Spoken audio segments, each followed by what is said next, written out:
Nous étions à l'étude quand le proviseur entra, suivi d'un nouveau avec Jean Bourgeois et d'un garçon de classe qui portait un grand pupitre.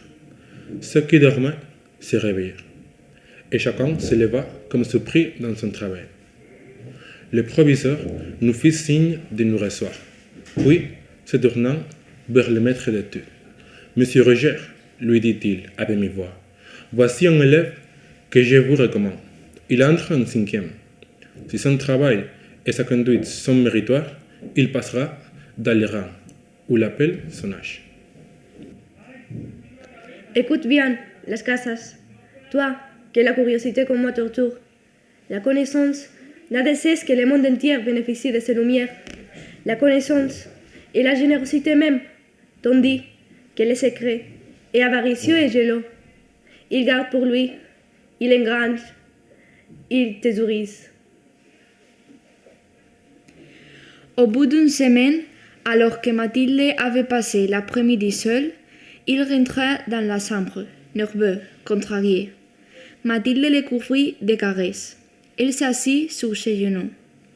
Il trempa ses lèvres dans la verre de bière qu'elle lui avait servi et il dit « J'ai une mauvaise nouvelle. Nous devons attendre quelques mois avant de nous installer sur notre propriété. Je parlais au locataire et il refuse de quitter la ferme avant la fin du bail. J'ai essayé de trouver un appartement à Meknès, mais il y a encore beaucoup de réfugiés et rien à louer pour un prix raisonnable. Mathilde était désemparée. Et que ferons-nous alors? Nous allons vivre chez ma mère en attendant. Mathilde sauta sur ses pieds et elle se mit à rire. Comment ne pas revenir? Il faut se perdre. Je ne sais pas. Tu apprendras. Je voudrais une indication pour ma perdre. Il faut être sans arrière-pensée, se disposer à ne plus reconnaître rien de ce qu'on connaît. Diriger ses pas vers le point de l'horizon le plus hostile, sorte de vaste étendue de marécages que mille talus traversent en Tucson, on ne voit pas pourquoi.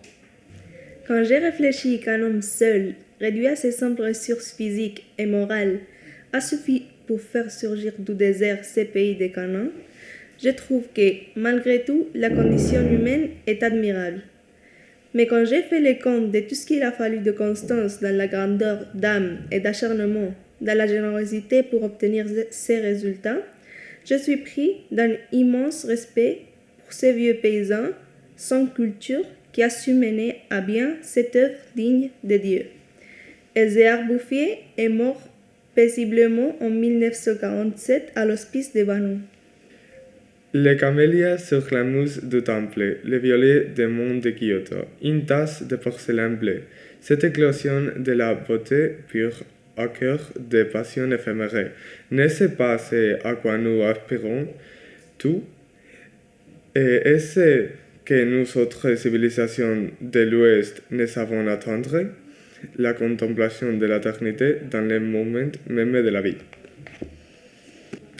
La servante chante souvent des chansons populaires anciennes et de nouvelles chansons à la mode qui parlent de la guerre.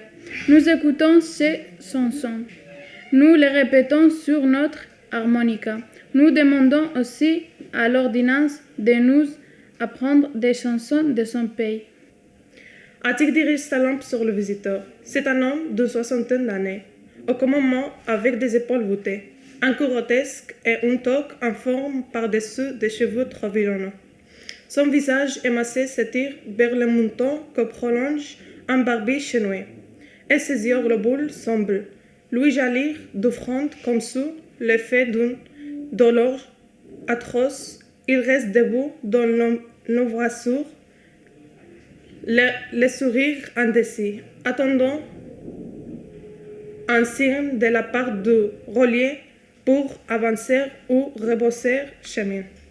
La première chose que je peux vous dire, c'est qu'on habitait au 6e, à pied, et que pour Madame Rosa, avec tous ces kilos qu'elle portait sur elle, et seulement du jambes, c'était un verso de vie quotidienne, avec tous les soucis et les peines. Elle nous le rappelait chaque fois qu'elle ne se plaignait pas d'autre part. car elle était également juive. Sa santé n'était pas bonne non plus, et je peux vous dire aussi dès le début que c'était une femme qui aurait mérité ascenseur. La navigation peut être à cause de mouvements perpétuels du bateau, peut être à cause du vide de tort. Aide à penser ou plutôt à son Dieu. Tout de suite après mon arrestation, j'ai été interrogé plusieurs fois. Mais il s'agissait d'interrogatoires d'identité qui n'ont pas duré longtemps. La première fois au commissariat, mon affaire semblait n'intéresser personne. 8 jours après, le juge d'instruction, au contraire, m'a regardé avec curiosité.